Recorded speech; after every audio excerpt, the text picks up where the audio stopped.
Eu, Públio Cornélio Escipião, agora apelidado de Africano, vou contar-lhes como venci o general que havia aterrorizado o povo de Roma. O general que aparecia nos piores pesadelos dos legionários, o general que quase destruiu a República. Vou contar-lhes como eu venci Aníbal Barca.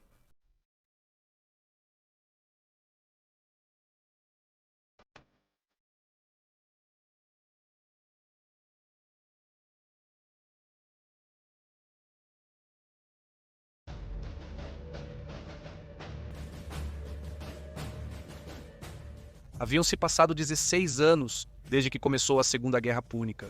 9 desde que meu pai e meu tio morreram, e lá estava eu, montado no meu corcel. Cercado pelos meus lictores e observando meus legionários marcharem para a batalha, eu estava prestes a enfrentar Aníbal e colocar um fim na guerra que trouxe tanta morte e dor para este mundo e para minha amada república. Meus homens levantavam uma grande nuvem de poeira contrastante com a dos cartagineses.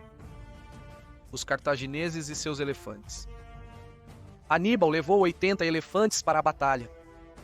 Jamais na história conhecida houve tantos elefantes reunidos para uma batalha nas terras do Mare Nostrum. Meus homens sabiam que havia elefantes. Mas nem de longe esperavam esse número. Eu havia ordenado que qualquer um que soubesse o número exato ficasse incomunicável até o final da batalha. Se soubessem o dado, meus homens fugiriam do campo de batalha. Os reforços de Tibério Cláudio que o Senado nos havia enviado naufragaram no Mediterrâneo. Bando de incompetentes. Melhor sozinhos, melhor poucos, fortes, leais e valentes do que muitos, mas fracos e covardes. Finalmente, ambos os exércitos pararam frente a frente. Nenhum de nós queria dar o primeiro passo para não mostrar as cartas ao contrário. Meu treinamento de combate era o padrão. Meus velites na frente, como força de escaramuça, seguidos pelos astati, os príncipes e, por último, os triários. Esperava que estes últimos não entrassem em combate. Mais do que esperar, eu desejava isso. Eu implorava aos deuses, pois se entrassem em combate seria um indicativo de que a vitória estava por um fio. No nosso flanco direito estava Masinissa, aspirante ao trono da Numídia, e sua cavalaria leve e númida. Esta cavalaria não serviria para o combate corpo a corpo, mas poderia assediar incessantemente o flanco inimigo. No flanco esquerdo, meu bom e fiel amigo Caio Lélio, liderando a cavalaria romana, havia distribuído panelas, trombetas e vários objetos metálicos entre as tropas de vanguarda. Seria um mimo para os elefantes. O exército cartaginês tinha suas 80 infernais bestas de batalha à frente da primeira linha.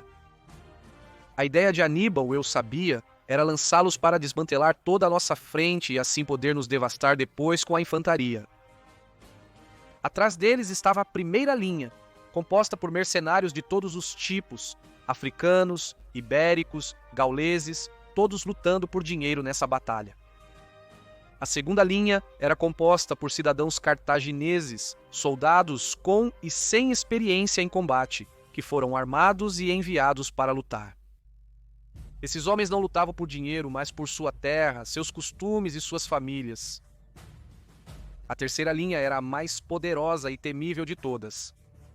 Era composta pelos veteranos de Aníbal, veteranos de suas campanhas na Espanha, aqueles que o seguiram através dos Alpes, aqueles que lutaram e venceram em Ganas entre Acimeno e Trebia, aqueles que se espalharam por toda a Itália.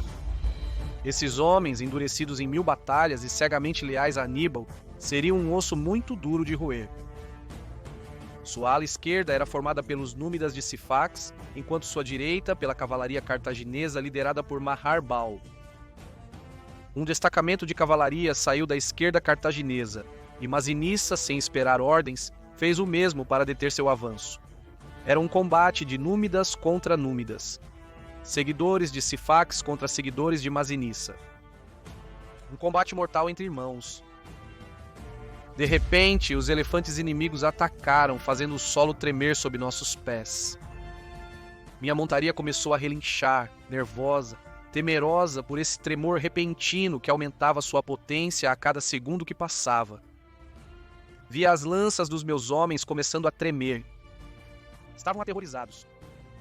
Elefantes de várias toneladas de peso estavam correndo em direção a eles, que tinham ordens de não recuar, de se manterem firmes, de superar seus medos, seu temor de morrer e lutar pela República.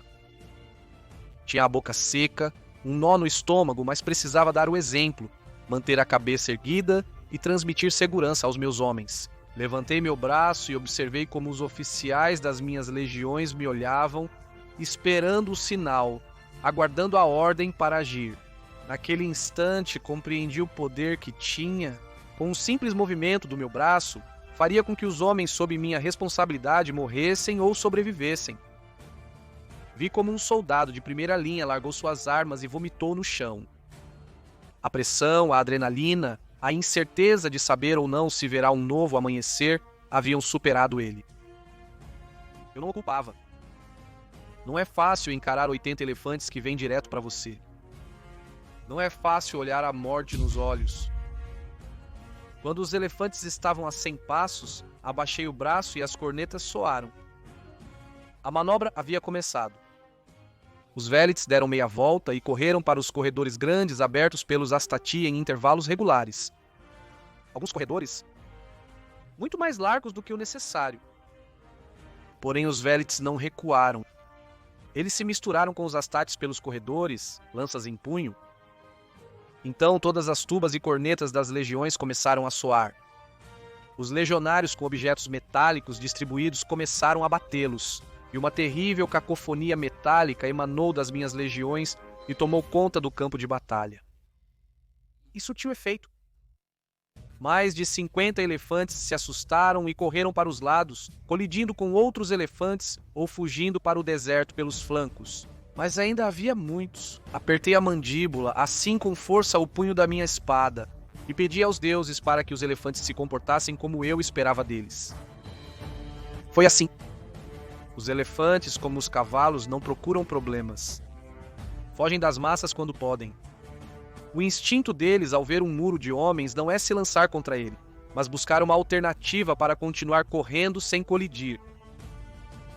Os elefantes correram pelos corredores que Mishastati havia aberto, apenas para encontrar no final deles os príncipes com seus pilares preparados para serem lançados. De repente, os Astati, os príncipes e os Brites lançaram seus projéteis contra essas feras. Os pobres elefantes, recebendo centenas de pilares e lanças, foram sucumbindo um a um, seus cadáveres ficando como obstáculos entre nossas fileiras. Obviamente, perdemos homens esmagados pelos elefantes ou mortos pelos arqueiros montados nas feras. Mas a temível carga de elefantes cartagineses havia se evaporado. E agora é tarde, vocês devem descansar. No próximo vídeo vou contar mais sobre essa batalha. Dê um like se você gostou e se inscreva para não perder nenhum vídeo da nossa história.